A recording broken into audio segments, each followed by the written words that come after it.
Welcome back to the Fox Files, to number 13. In this one we will be discussing Mother Shipton and some cosmic events, where they might fit in. We've already touched on other planets and coming into the neighborhood. Now, Mother Shipton, interesting lady. She was born in 1488. She was 3 when Henry VIII was born. Now, she was born Ursula Southiel, or Southiel, I'm not sure how to say that, better known as Mother Shipton. Now, her writings really didn't appear until around 1641, and she died in 1561. So, 80 odd years later before her writings popped up. It's not a stretch of the imagination to believe that people inside the establishment at her time may have used her as cover. Oh, they were burning people at the stake for translating Bibles into English, and they were trying to keep the information from the people. And she herself, even in her verses, if it's her, nevertheless they are very old, 400-year-old. So whoever wrote them had some inclination as to what was going to happen in the future. And she, as I was going to say, she herself thought she may be burned at the stake. But she discusses cosmic events taking place and certain other things going on at the same time. So she is definitely worth giving an ear. Now, the cosmic events turn up all through Enoch, and they turn up all through Baruch, Jubilees, and the book of Revelation. Let's not forget them. Revelation chapter 12, cosmic events. And it's in that same verse that we find in that same chapter, chapter 12, verse 15, we actually find the people from the swamp running off to hide under hills. And she has mentioned this secretion of food under hills, while at the same time these tyrants are trying to divide the world in two, and she goes on with much more. We'll read some of that shortly. But back in 1984, just off to the side for a moment, the Washington Post, which the YouTube Echo Box even know that they are the voice of the swamp, they are the voice of the establishment. They published an article in 1984 that a orbiting telescope had picked up a heavenly body in the direction of the Orion constellation, and there was speculation it was moving towards Earth. Then there was no more said about it. Also, in the early 90s, some young gentlemen in California, if I remember correctly, put together a radio telescope, and they too had come across a heavenly body in the area of Orion. So I'd spoke before about the New Jerusalem coming from the north, I believe, near the Orion area, and the New Earth with no ocean on it coming from the south near the Southern Cross. And it's that one coming from the south, that's the big one. And that'll be where the Lord is living, I believe. That's home base. And that's coming in from the south. That's going to shake, rattle and roll the place. Now, Mother Shipton is discussing some of this shake, rattle and rock and roll the place, if you like. She is discussing that in depth. Could be a Younger Dryas type thing coming towards us. in the future, and that'll answer a lot of questions of these people who are looking for answers to North America being under ice sheets and the oceans going up and down in depth, and glaciation, deglaciation, interruptions to the rhythm. So we've spoke about that. So that is interesting, but let us just have a little look at Mother Shipton. Now she is saying that this is going to be happening. We'll start off here with a couple of her writings. When pictures seem alive, with movements free, and boats like fishes swim beneath the sea, when men like birds shall scour the sky, then half the world, deep drenched in blood, shall die. For those that live the century through in fear and trembling, this shall do: flee to the mountains and the dens, to bog and forest and wild fens. For storms will rage and oceans roar, when Gabriel stands on sea and shore. And as he blows his wondrous horn, old worlds die and new are born. A fiery dragon will cross the sky 6 times before the earth shall die. Mankind will tremble and frightened be, for the 6th heralds this prophecy. Interesting. All this seems to be going on when we have pictures that seem alive and movements free. So maybe that's now. Maybe we have that going on. It's an interesting line of thought, and Mother Shipton does talk about resettling lands that had been under the sea and other lands sinking. The earth is a enigmatic sort of a creature, isn't it? It's almost a living thing itself. I'm sure it is, actually.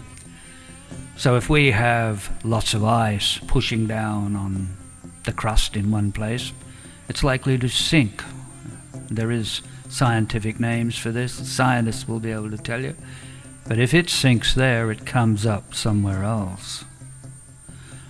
So we have new lands up and down, all over the place. So there's an interesting time coming, and that is part of the cooking process, which makes sense of seed vaults, the new pyramids, if you like, shifting databases, migration to areas where it hasn't been ruined yet, certain areas going under ice, people in the know wanting to acquire other lands that mightn't be going under the ice or under the sea. So wars start without telling the people what's going on. And then there's this other movement that seems to be dumbing people down at the same time. Now Mother Shipton will be using her, so we will continue on with a few more of her verses. While we're at it here at the moment, for 7 days and 7 nights, man will watch this awesome sight. The tides will rise beyond their ken to bite away the shores, and then the mountains will begin to roar, and earthquakes split the plain to shore. Well, that's very much like Jesus was saying, isn't it? With waves will be roaring out of the sea with perplexity, and there will be abysses raining sulfur on the earth, and there will be earthquakes in various places. So that is why I think at the time Mother Shipton was alive, the Bible was being interpreted into English, and 80 odd years later, after she was alive, all of a sudden these writings appeared. So there is a possibility they have come out of the establishment, somebody in the know that has said, I'm going to get this out without getting myself burnt at the stake. Then she goes on to say, and flooding waters rushing in will flood the lands with such a din, and mankind cowers in muddy fen, and snarls about his fellow men. He bares his teeth and fights and kills, and secretes food in hills, and ugly in his fear he lies, to kill marauders, thieves and spies. Man flees in terror from the floods, and kills, and rapes and lies in blood, and spilling blood by mankind's hands will stain and bitter many lands. And when the dragon's tail is gone, man forgets and smiles and carries on, and applies himself too late, for mankind has earned his deserved fate. Very interesting verses. They are obviously talking about cataclysms. She goes on to say that these events take 5 generations before they learn to read and write again. I found that interesting because in a conversation Solon was having with a Egyptian priest, according to Plato in the Criticus, which talks about that Atlantis legend, the priest informs Solon that when mankind has partaken in letters, learned to write and read, then he wants to partake in idleness and move to the ocean shores for the better vistas and the cities, and that's their undoing as the waves come out of the sea and brings them undone. So according to the Egyptian priest, it's written on the walls everywhere in hieroglyphs. So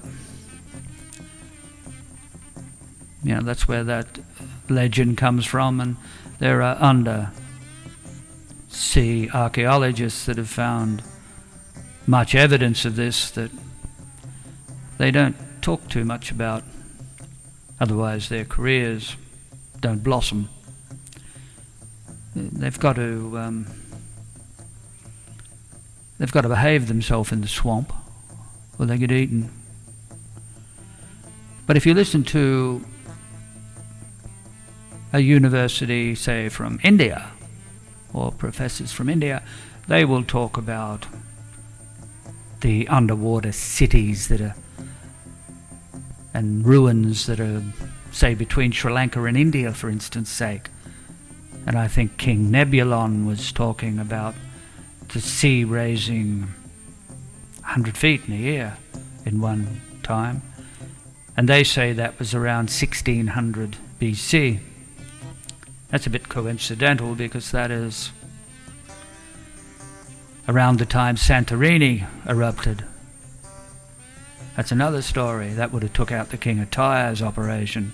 I think you can see the boats sunk at Crete,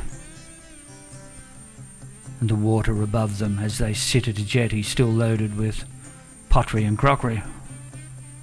So Jacques Cousteau was heavily involved with having a look at that and believed it had been overrun by the ocean coming from the Santorini blast. So there's there's a timeline that we can work on there. There's that 3,600 years again. And she's definitely talking about this going on when everybody gets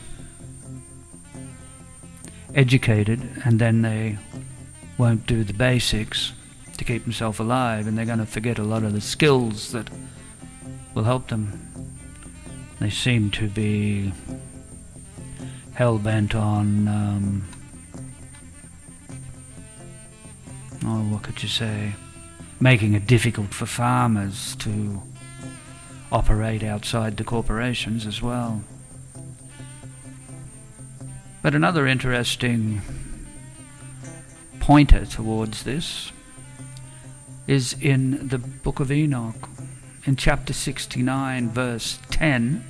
Now this is translated by Oxford.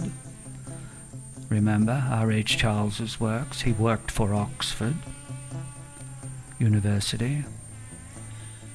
And he actually says in there that men were not created to confirm by pen and ink each other's thoughts, and by this they will perish.